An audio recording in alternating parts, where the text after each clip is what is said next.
कभी तुमने किसी की आंखों में छुपे दर्द को पढ़ने की कोशिश की है? कभी किसी की मुस्कान के पीछे छुपे अंधेरे को महसूस किया है? हम हर दिन सैकड़ों चेहरों से मिलते हैं, कुछ जाने पहचाने, कुछ अनजाने, लेकिन क्या हम सच में उन्हें जानते हैं, या हम बस वो देख पाते हैं जो वो हमें दिखाना चाहते हैं?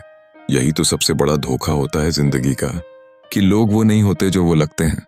और इसी धोखे को समझने का नाम है लोगों को पढ़ना, उनकी नजरों से, उनके हाव भाव से, उनकी चुप्पियों से। और ये हुनर दोस्त तुम्हारी जिंदगी बदल सकता है। आज की ये कहानी कोई किताब की लाइनें नहीं है, ये उस सफर की दास्तान है जहां एक लड़का, जिसे लोग अच्छा भला मासूम कहकर धोखा देते थे, वो एक दिन लोगों की नजरों के पीछे छुपे इरादों को पढ़ना सीख गया। और तब उसे समझ आया कि लोग तुम्हें तभी इस्तेमाल करते हैं जब तुम खुद को नहीं समझते। जब तुम सामने वाले की सोच को समझ जाते हो, तब ये दुनिया तुम्हें हरा नहीं सकती। मुझे याद है कॉलेज का वो पहला दिन, जब मैं बस एक कोने में बैठा हुआ था, डर, घबराहट और एक अजनबीपन के साथ। हर चेहरा मुझे खा जाने वाला लगता था। कोई हंस रहा था, कोई नजरों से आंक रहा था, और मैं बस एक बात सोच रहा था, क्या मैं इस भीड़ में खो जाऊंगा? लेकिन फिर एक दिन ऐसा आया जब किसी ने मेरी मासूमियत का फायदा उठाया, मेरे भरोसे को तोड़ दिया, और यहीं से मेरे अंदर एक आग जल उठी। मैंने ठान लिया, अब मैं किसी को अपने जज्बात से खेलने नहीं दूंगा। आर.जे. एंडरसन की किताब हाउ टू एनालाइज पीपल मेरे हाथ लगी उस तूफान के बाद, और जैसे ही मैंने उसके पहले कुछ पन्ने पढ़े, मेरे अंदर एक खामोश शक्ति जाग गई। ये किताब सिर्फ लोगों को समझने की नहीं, बल्कि खुद को समझने की भी चाबी थी। ये सिखाती है कि कैसे हम दूसरों के हाव भाव, उनकी चाल ढाल, उनकी बातों के पीछे छुपे मतलब को पकड़ सकते हैं। कैसे हम किसी की मुस्कान से उसके इरादों का पता लगा सकते हैं। तुम्हें पता है, इंसान की आंखें सबसे बड़ा आईना होती हैं। जब कोई तुमसे बात करता है और उसकी आंखें इधर उधर भागती हैं, तो समझ लो वो कुछ छुपा रहा है। जब कोई बार बार अपनी नाक या गर्दन छूता है, तो उसके शब्दों से ज्यादा उसके शरीर पर ध्यान दो। आर.जे. एंडरसन कहता है, body speaks louder than words. और यही सच है। जब मैंने ये सीखना शुरू किया, तब मुझे हर वो इंसान समझ आने लगा जो मुझे सिर्फ अपने मतलब के लिए इस्तेमाल करता था। एक बार की बात है, मेरी जिंदगी में एक ऐसा इंसान आया जो बाहर से बहुत मददगार, बहुत समझदार लगता था, लेकिन हर बार जब मैं कोई मुश्किल में होता, वो गायब हो जाता। और जब भी मैं थोड़ा ऊपर उठता, वो सबसे पहले मुझे नीचे खींचने की कोशिश करता। पहले मैं इसे दोस्ती समझता रहा, पर जब मैंने ये किताब पढ़ी, तब मैंने उसकी बॉडी लैंग्वेज, उसकी बातें, उसकी चुप्पी सब पढ़ना शुरू किया। और एक दिन मैंने उसे हमेशा के लिए अलविदा कह दिया। ये किताब सिखाती है कि हर इंसान 3 परतों में बांटा होता है। बाहर की, जो सबको दिखती है, एक बीच की, जो सिर्फ कुछ लोगों को दिखती है, और एक गहराई में छुपी असली परत, जिसे सिर्फ वही देख सकता है जो देखना चाहता है। और जब तुम ये देखना सीख जाते हो, तब तुम किसी के झूठ में नहीं फंसते। तब तुम उस दुनिया को देख पाते हो जो ज्यादातर लोग सिर्फ महसूस करते हैं, समझ नहीं पाते। आर.जे. एंडरसन तुम्हें सिखाता है कैसे किसी की बातचीत का तरीका, उसकी आवाज की टोन, उसकी सांसों की गति तक तुम्हें बता सकती है कि उसके अंदर क्या चल रहा है। एक बार मैंने एक इंटरव्यू में बैठा इंसान देखा। उसके जवाब तो एकदम सही थे, लेकिन उसके हाथ कांप रहे थे, उसकी आवाज बार बार टूट रही थी, और मैंने तुरंत पकड़ लिया, कुछ तो है जो ये छुपा रहा है। और मेरा शक सही निकला। वो इंसान जिस चीज की जिम्मेदारी ले रहा था, उसके बारे में उसे कुछ नहीं पता था। और यही तो होता है, अगर तुम लोगों को समझना सीख जाओ, तो जिंदगी तुम्हें कभी धोखा नहीं देती। एक दिन मैं मेट्रो में सफर कर रहा था। भीड़ बहुत थी, लोग एक दूसरे से टकरा रहे थे। कोई मोबाइल में खोया था तो कोई खिड़की के बाहर देख रहा था। तभी मेरी नजर एक अधेड़ उम्र के आदमी पर पड़ी। सफेद कमीज, कंधे पर एक पुराना बैग, आंखों में एक थकान और चेहरे पर एक बनावटी मुस्कान। ज्यादातर लोग उन्हें अनदेखा कर रहे थे, लेकिन मैं उसकी आंखें पढ़ रहा था। और वहीं मैंने महसूस किया कि उसकी मुस्कान उस दर्द को छुपा रही थी जो शायद हर सुबह उठने के बाद उसे महसूस होता है। आर.जे. एंडरसन की इस किताब ने मुझे यही सिखाया है, इंसान को उसकी बातों से नहीं, उसकी खामोशियों से समझो।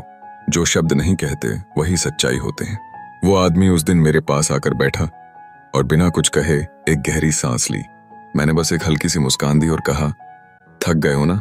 और यकीन मानो, उसकी आंखों में जो पानी भर आया, उसने मुझे हिला दिया। उसने कहा, पता नहीं बेटा, अब तो खुद को भी नहीं समझ आता, जिंदा हूं या बस जी रहा हूं। यहीं से मेरी सोच ने करवट ली। मैंने समझा कि लोग बस एक चेहरे से नहीं, एक कहानी से बने होते हैं, और अगर तुम उन्हें महसूस कर सको, समझ सको तो तुम्हारा दिल बड़ा हो जाता है। तुम जजमेंटल नहीं रहते, तुम एम्पैथेटिक बनते हो। आरजे एंडरसन यही कहता है, एम्पैथी इज पावर। जो इंसान एम्पैथी से देखता है वो दूसरों की परछाइयों में भी रोशनी ढूंढ लेता है। तुम्हें जानकर हैरानी होगी कि एक इंसान के सिर्फ 7 सेकंड्स के एक्सप्रेशन में तुम ये जान सकते हो कि वो क्या सोच रहा है। उसकी पलकों की हलचल, उसके होंठों की नमी, उसकी गर्दन का हल्का झुकाव, सब कुछ बोलता है। लेकिन हमें कभी सिखाया नहीं गया कि इन चीजों को कैसे पढ़ा जाए। आरजे एंडरसन की ये किताब तुम्हें वो भाषा सिखाती है जो किसी स्कूल में नहीं पढ़ाई जाती, इंसानी जज्बातों की भाषा। अब सोचो, अगर तुम ये समझ जाओ कि कौन तुम्हारा सच्चा दोस्त है, कौन सिर्फ मतलब के लिए पास आ रहा है, कौन तुम्हारे लिए खुश है और कौन सिर्फ दिखावा कर रहा है, तो जिंदगी कितनी आसान हो जाएगी। मुझे याद है, एक बार मेरे एक बहुत करीबी दोस्त ने मुझसे कहा, मैं हमेशा तेरे साथ हूं। लेकिन जब मैं सबसे ज्यादा टूटा हुआ था वो कहीं नहीं था। उस वक्त मैंने आरजे एंडरसन की किताब में पढ़ी एक लाइन याद की, सच्चे इरादे शब्दों में नहीं मौजूदगी में होते हैं। उस दिन से मैंने तय कर लिया कि अब मैं शब्दों पर नहीं, हरकतों पर यकीन करूंगा। इस किताब ने मेरी नजर को नहीं, मेरी नजरिए को बदला। अब जब भी मैं किसी नए इंसान से मिलता हूं, मैं उसके बोलने से ज्यादा उसके चेहरे को पढ़ता हूं, उसकी चाल को, उसके हाथों की हरकत को, उसके सांसों की लय को। और यकीन मानो, अब मैं खुद से कम धोखा खाता हूं। कभी कभी ये स्किल तुम्हें उस इंसान से भी बचा लेती है जो तुम्हारा दिल तोड़ने वाला होता है। एक लड़की थी मेरी जिंदगी में, बहुत प्यारी, बहुत हंसमुख, सबकी फेवरेट। लेकिन जब मैं उसके करीब आया, मुझे उसकी बातों में बहुत स्वीटनेस लगी, मगर उसकी आंखों में एक डिस्टेंस था।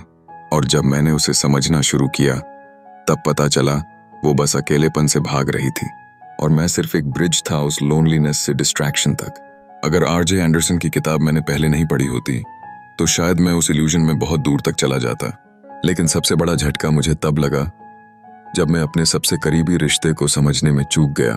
वो इंसान जिससे मैं हर बात करता था, जिसे मैं अपने सपनों और डर दोनों का साथी मानता था, वो असल में मुझे बिल्कुल नहीं समझता था, बल्कि मुझे ही समझ रहा था, एक शिकार की तरह। और मैं तो बस उसे दोस्ती का नाम देकर उसकी हर हरकत को नजरअंदाज करता रहा। लेकिन फिर एक दिन सब सामने आ गया। उस दिन मेरी तबीयत बहुत खराब थी, तेज बुखार, कांपते हाथ और दिल में एक अजीब सी बेचैनी। मैंने बस उससे एक मैसेज किया, भाई आज जरा तुझसे बात करनी है, दिल बहुत भारी है। और 2 मिनट बाद उसने सिर्फ इतना जवाब दिया, अबे यार मूड नहीं है। ये उस वक्त कुछ टूट सा गया, लेकिन मैं रुका नहीं। मैंने वही किया जो आरजे एंडरसन ने सिखाया, उसकी पिछले कुछ महीनों की बातों, व्यवहार और बॉडी लैंग्वेज को रिवाइंड किया। और जैसे जैसे सब जोड़ता गया, एक सच्चाई सामने आने लगी जो मेरी आत्मा को झंझोड़ गई। जब भी मैं कुछ अच्छा करता वो मजाक बनाता, जब भी मैं गिरता वो सिंपैथी देता, और जब मैं जीत के करीब होता वो मुझसे दूर हो जाता। ये पैटर्न साफ था, लेकिन मैंने कभी देखा ही नहीं, क्योंकि मैं दिल से देखता था, दिमाग से नहीं। आरजे एंडरसन कहता है, कभी भी किसी के शब्दों से ज्यादा उसके पैटर्न्स पर भरोसा करो, क्योंकि इंसान चाहे जितना झूठ बोले, उसका व्यवहार सच्चाई उगल देता है। अब सोचो दोस्त, अगर तुम्हें यह पावर मिल जाए कि तुम लोगों की आंखों में देखकर उनकी सच्चाई समझ सको, उनके हाथों की हरकतों से उनके मन का हाल पढ़ सको, उनकी मुस्कान से जान सको कि उसमें कितना दर्द है। आरजे एंडरसन की ही एक लाइन है, अगर कोई इंसान तुम्हारी बातों में इंटरेस्ट से ज्यादा डिटेल्स ढूंढ रहा है तो वो इंस्पिरेशन नहीं, इंटेंशन से सुन रहा है। और यहीं से मेरा शक यकीन में बदला। मैंने एक दिन उसे ट्रैप में डाल दिया। मैंने उसे एक फेक प्रोजेक्ट के बारे में बताया, एक आइडिया जो बस मेरे दिमाग में था, जो मैंने किसी को नहीं बताया था। और अगले ही हफ्ते वही प्रोजेक्ट उसी फॉर्मेट में उसके लिंक्डइन पर लाइव था, उसकी पर्सनल ब्रांडिंग के नाम पर। उसकी तरह ही उस दिन मेरी रूह कांप गई, क्योंकि ये सिर्फ चोरी नहीं थी, ये विश्वासघात था। और अगर मैंने आरजे एंडरसन की किताब न पढ़ी होती तो शायद मैं आज भी ऐसे लोगों को अपना सबसे करीबी समझता। उस रात मैं पूरी तरह टूट गया था। एक अजीब सी खामोशी थी कमरे में, लेकिन दिमाग के अंदर तूफान चल रहा था। दीवारों को घूरते घूरते आंखें भारी होने लगीं, पर नींद नहीं आई। एक ही सवाल बार बार दिमाग में घूम रहा था, क्या मैं इतना नासमझ था कि अपने सबसे करीब बैठे धोखेबाज को पहचान नहीं पाया? फिर एक पल के लिए ऐसा लगा जैसे सब कुछ खत्म हो गया हो, दोस्ती, भरोसा, सपने। लेकिन यहीं से मेरी नई जिंदगी की शुरुआत हुई। आरजे एंडरसन ने जिस गहराई से इंसानी मनोविज्ञान को समझाया है, वो मेरी ढाल बन गया। उसने सिखाया कि इंसान सिर्फ शब्दों से नहीं, वाइब्स से समझा जाता है। और जब तुम इस कला में पारंगत हो जाते हो, तब तुम सामने वाले के झूठ को उसके चेहरे पर ही पढ़ लेते हो, बिना उसकी बात पूरी सुने। मैंने खुद को बदलना शुरू किया। अब मैं हर इंसान से बात करते हुए उसकी आंखों में देखता था, उसकी माइक्रो एक्सप्रेशंस पकड़ता था, जैसे एक हल्की सी भौं का सिकुड़ना, होंठों का नीचे दबना, गर्दन का अचानक हिलना। और इन छोटे छोटे इशारों ने मुझे वो बताया जो उनके शब्द नहीं बता पाए। एक दिन मेरी मुलाकात एक लड़की से हुई। वो बाहर से बहुत कॉन्फिडेंट और आउटस्पोकन लगती थी। सब उसे एडमायर करते थे, उसकी एनर्जी, उसका नॉलेज, उसका नेचर। लेकिन जब मैंने उससे पहली बार बात की तो मैंने उसके चेहरे पर एक हल्की सी झिझक देखी, एक अजीब सा नर्वसनेस जो उसने बहुत बखूबी छुपा रखा था। उसकी आवाज में एक उफान था, लेकिन आंखों में एक गहराई थी जो चुप थी। और जैसे जैसे बातचीत बढ़ी, मैंने उससे पूछा, तू इतना सब मैनेज कैसे करती है, खुद के लिए वक्त कैसे निकालती है? वो मुस्कुराई और फिर अचानक चुप हो गई। उसकी आंखों में एक आंसू ठहर गया जिसे उसने मुस्कुराकर छुपा लिया। लेकिन मैं समझ गया, वो अकेली थी। जो लड़की सबके सामने इंस्पिरेशन थी, असल में अंदर से पूरी तरह से खाली महसूस कर रही थी। उस दिन मुझे फिर आरजे एंडरसन की एक बात याद आई, सबसे लाउड लोग ही अंदर से सबसे ज्यादा टूटे होते हैं। मैंने उससे कुछ नहीं पूछा, बस कहा, तू थक गई है ना? और उस एक सवाल ने उसकी सारी दीवारें तोड़ दी। उसने कहा, हाँ, बहुत ज्यादा। दोस्त, ये जो एबिलिटी होती है ना, किसी की मुस्कान के पीछे छुपे दर्द को देख लेने की, किसी के मजाक में छुपे आंसुओं को सुन लेने की, ये सुपर पावर से कम नहीं। और आरजे एंडरसन की ये किताब तुम्हें यही देती है, एक सुपर पावर। लेकिन ये सिर्फ दूसरों को पढ़ने की कला नहीं है, ये खुद को समझने की भी किताब है। क्योंकि जब तुम दूसरों को समझते हो, तब तुम अपने डिसीजंस, अपने रिश्तों और अपनी दुनिया को बेहतर बना पाते हो। तुम्हारा दिमाग शार्पर हो जाता है और दिल ज्यादा सच्चा। उस दिन के बाद मैंने एक आदत बना ली थी, हर इंसान से मिलने से पहले मैं उसे फील करता था, सिर्फ देखता नहीं। अब मैं हर चेहरे को एक किताब मानता था, किसी की पलकों की हलचल, किसी की ठंडी मुस्कान, किसी की भारी सांसें। ये सब इशारे थे कि वो इंसान क्या छुपा रहा है और क्या दिखा रहा है। और यहीं से मेरी जिंदगी ने एक नया मोड़ लिया। लेकिन सच कहूं तो इस कला की सबसे बड़ी परीक्षा तब हुई जब मैं अपने ही परिवार में एक ऐसे झूठ के सामने खड़ा हुआ जिससे मैं कभी लड़ना नहीं चाहता था। मेरे पापा, जिनकी छवि मेरे लिए हमेशा मजबूती और साहस की रही थी, जिनके कंधों पर मैंने खुद को दुनिया का सबसे सुरक्षित इंसान समझा था। अचानक एक दिन मुझे उनकी आंखों में कुछ अलग दिखा। वो मुस्कुरा तो रहे थे, लेकिन उनकी आंखों में एक खालीपन था, एक गहरी थकान। मैं समझ नहीं पाया पहले, पर अब मैं ट्रेंड था। मैंने ध्यान से देखा, उनके हाथ कांपते थे जब वो मोबाइल उठाते। वो पहले जैसे जोश से बात नहीं करते थे। और सबसे बड़ी बात, जब भी मैं उनके पास बैठता, वो अचानक कोई ना कोई बहाना बनाकर उठ जाते। एक रात मैं उनके कमरे में गया जब वो सोच रहे थे कि सब सो चुके हैं। मैं चुपचाप दरवाजे के पीछे रुका और जो सुना वो मेरी जिंदगी का सबसे बड़ा इमोशनल शॉक था। वो अपनी पत्नी यानी मेरी माँ की एक पुरानी फोटो को देख रहे थे और बहुत धीमी आवाज में बुदबुदा रहे थे, मैंने तुझे बहुत थका दिया ना, अब बस थोड़ी और हिम्मत चाहिए। मैं अंदर से टूट गया, क्योंकि मेरे पापा, जो हमेशा सबको संभालते थे, खुद बहुत बुरी तरह से टूटे हुए थे और मुझे इस बात का अंदाजा तक नहीं था। आरजे एंडरसन की किताब का एक वाक्य मेरे दिल में गूंजा, जो लोग सबसे ज्यादा हंसते हैं वही सबसे ज्यादा रोते हैं जब कोई उन्हें नहीं देख रहा होता।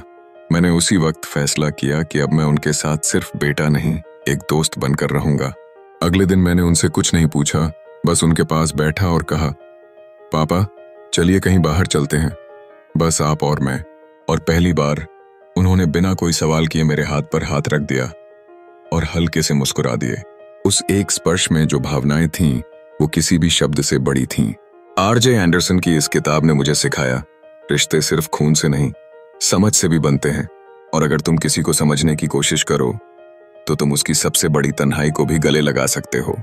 तो दोस्तों, आज की ये दास्तान, ये एहसास, ये सफर यहीं खत्म नहीं होता, बल्कि ये तो एक शुरुआत है, तुम्हारी उस नई जिंदगी की शुरुआत, जहां तुम अब हर चेहरे के पीछे छुपी कहानी को पढ़ना सीख चुके हो। जहां तुम अब किसी के मीठे बोलों में नहीं, उसकी खामोशियों में सच्चाई तलाश करोगे। जहां तुम अब खुद से भी ज्यादा सच्चे बनोगे और दूसरों को भी उनकी असली पहचान के साथ अपनाओगे। क्योंकि ये दुनिया बदलती नहीं है, इसे देखने का हमारा नजरिया बदलता है। और आरजे एंडरसन की ये किताब हाउ टू एनालाइज पीपल सिर्फ एक किताब नहीं, एक आईना है जो तुम्हें लोगों के असली चेहरे दिखाती है। और जब तुम इस सच को देख पाते हो तो तुम अब धोखा नहीं खाते, बल्कि धोखे को पहचान कर उससे ऊपर उठते हो।